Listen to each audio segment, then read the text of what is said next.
নমস্কার, আমি ডক্টর প্রতিভা প্রধান, ডার্মাটোলজিস্ট এবং hair transplant surgeon, hair free hair grow, Kolkata থেকে। সো আজকে আপনার সাথে আমি একটা কেস ডিসকাস করব। উনি আমার ক্লিনিকেরই পেশেন্ট আছেন, মিস্টার রাম শর্মা। ওনার বয়স হচ্ছে শুধুমাত্র 25 বছর, আর 25 বছরের জন্য ওনার কিন্তু ভালোই বল্ডনেস এসে গেছে। আপনি দেখতে পারবেন অলমোস্ট গ্রেড 4, এখানে ক্রাউনও হালকা হতে শুরু হয়েছে, আর একটু ডিফিউজ প্যাটার্নের চুলটা কিন্তু ওনার যাচ্ছে এইদিকে। হ্যাঁ, এখানেও আপনি দেখবেন, আরেকটা ফটোতে আমি দেখাচ্ছি, এটাও দেখবেন আপনি, একটা এই সাইডেরও একটা ডিফিউজ প্যাটার্ন নিয়ে হেয়ার ওনার যাচ্ছে। আর এটা ছিল ওনার ডোনার এরিয়া। ডোনার এরিয়া মোটামুটি ওনার কিন্তু ভালোই আছে। উনি হেয়ার ট্রান্সপ্লান্ট করাতে চাইছেন আমার ক্লিনিকে। আর এটা আছে ট্রান্সপ্লান্ট আমরা করার সময় যে হেয়ার লাইন ডিজাইনিং হয়, এটা হচ্ছে ওনার হেয়ার লাইন ডিজাইনিং। এটা হচ্ছে ব্যাক ভিউ, আর এটা হচ্ছে ট্রান্সপ্লান্ট করার দিন, মানে ইমপ্লান্টেশনের পরের ছবি। আপনি দেখবেন ভালো করে জিগজ্যাগ প্যাটার্ন দিয়ে ট্রান্সপ্লান্ট করা হয়েছে।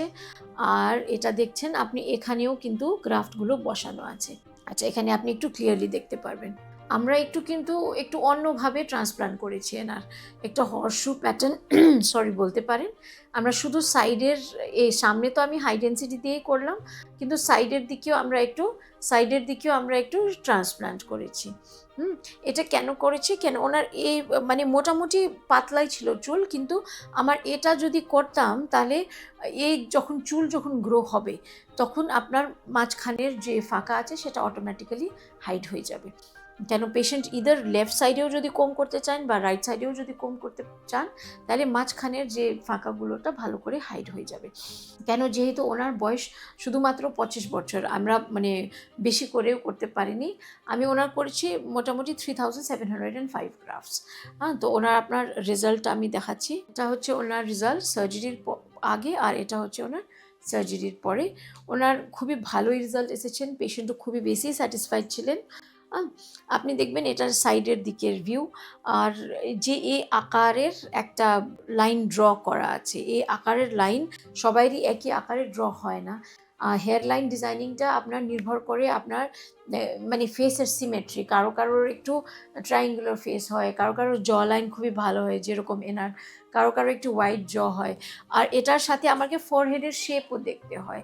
কারো ফরহেড খুবই বড় থাকে, আর ফরহেডের সঙ্গে আপনি দেখবেন এই এরিয়াও খুব বেশি রিসিড করা থাকে কারো। তাহলে আমাকে ওই অনুসারী মানে হেয়ার লাইনকে ডিজাইন করতে হয়, যেরকম এনার করা হয়েছে। তো হেয়ার লাইন এরকম করে ডিজাইন করতে হয় যে আপনি 5-10 বছর পরে, ট্রান্সপ্লান্টের 5-10 বছর পরেও এটা রেলেভেন্ট থাকবে, মানে এটা দেখতে ভালো লাগবে। তো আপনি যখনই ট্রান্সপ্লান্ট করবেন, এটা আপনাকে মনে রাখতে হবে কি আপনি একটা প্রফেশনাল নিয়েই ট্রান্সপ্লান্ট করাবেন, যে আপনার ডেন্সিটির সাথে সাথে আপনার হেয়ার লাইনের ও আপনাকে ভালো করে ক্রিয়েট করে দেবেন। হেয়ার যে ডিস্টেন্স আছে, আপনার যে হেয়ার লাইন কোথা থেকে শুরু করা আছে সেটাও আপনাকে কিন্তু ভালো করে দেখে করতে হবে। এটা হচ্ছে খুব ইম্পর্টেন্ট, হেয়ার লাইনের যে কোথা থেকে শুরু হচ্ছে, এটা স্টার্টিং পয়েন্ট, এবং হেয়ার লাইনের শেপ অর ডেন্সিটি, এই তিনও আছে আপনার, 3 ফ্যাক্টরস আছে আপনার একটা ভালো হেয়ার লাইন ক্রিয়েট করার, মানে হেয়ার ডেন্সিটি, মানে হেয়ার ট্রান্সপ্লান্ট রেজাল্ট ক্রিয়েট করার।